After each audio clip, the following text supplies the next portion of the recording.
Hey, what's up guys? Welcome back to another episode of What's That Whiskey here on Drums and Drams. My name's Cameron, and today I'm gonna be taking a look at one single blind sample.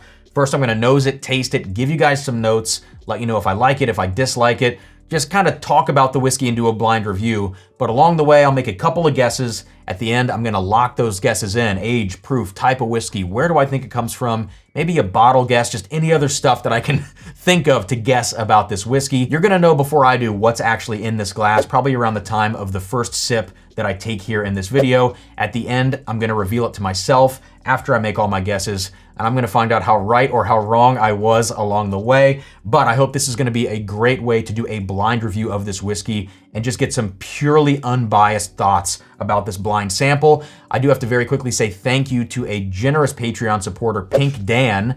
This is sample E from PinkDan. As you can see on this reveal card here, it is taped shut. I've got my knife here to cut into it at the end. I can't wait. Let's see what we've got here. Looks to be a pretty dark whiskey in the glass, so let's go to the nose now and see what we get. Wow, yeah, this is a super concentrated, dense whiskey.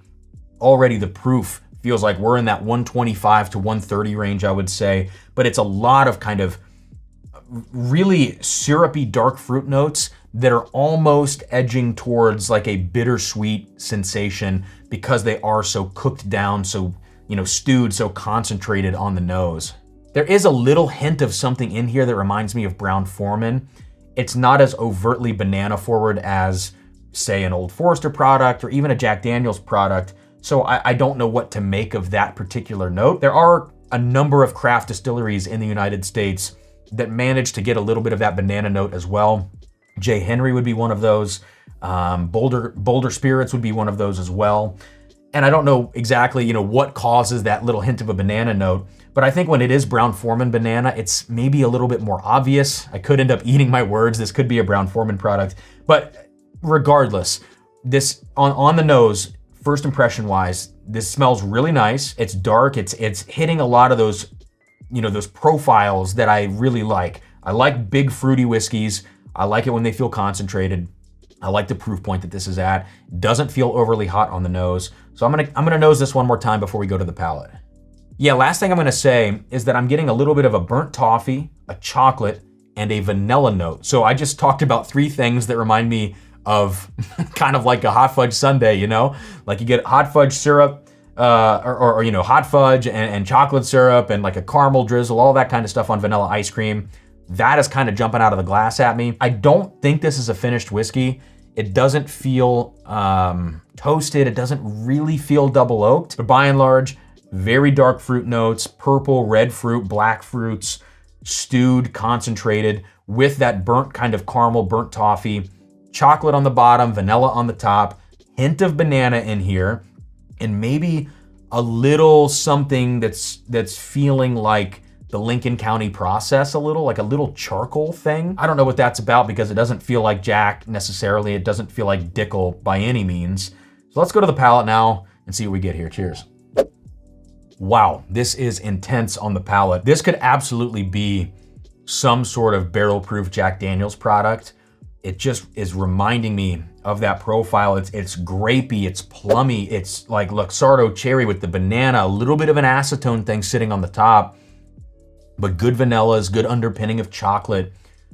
So my mind goes either to some sort of Jack product at barrel proof, or maybe some other kind of craft distillery who has managed to not have craft notes in their whiskey, let's say. Because there's not a farmy, grainy funkiness to this whiskey at all. I think it's probably a bourbon, but man, again, if we're talking Jack barrel proof, the Jack Rise can be very, very deceiving. Let me do one more sip of this. It's intense. It's a great whiskey. It's a whiskey that I would absolutely recommend if it's between 70 to 100 bucks. I think this is a great product. Above that price point, it starts to get a little iffy, then you want to kind of know, is there an age statement attached to it? Like, you want to know a little bit more about the whiskey. But 70 to 100 bucks, I would absolutely buy one of these. So one more sip. Yeah, I mean, everything about this whiskey right now is screaming some sort of Brown-Forman product to me, except there's just something about the way that the cherry note on the palate is hitting me with this whiskey, and the fact that the banana note is so tame and balanced. I don't know if this is a Jack Daniel's barrel proof product. It's probably a single barrel pick, and it's probably a really good pick. I'm gonna say this is actually fairly young. I think this is probably a 6-year product proof. I'm gonna go with 128 proof on this. I'm gonna say it is a bourbon, and I might regret saying that. I'm gonna say it is Jack Daniel's. It's a Jack Daniel's single barrel pick. That's probably the best that I've got. So let's do the reveal now. Let's see how much PinkDan has managed to trick me with this whiskey. I hope to God this is Jack Daniel's. So here we go. Oh! Oh my God! Oh my goodness. I'm probably so out of focus on the cameras right now. This is a Jack Daniel's single barrel proof pick. Store pick Tennessee whiskey, which means we're talking bourbon here. 127.9 proof. I said 128. Oh my gosh. Listen, this is probably the most successful I will ever be on one of these episodes. I am 0.1 off of the proof. No idea the age. I would imagine the age of these picks is probably around 6 years old. I mean, I'm glad I zeroed in on this.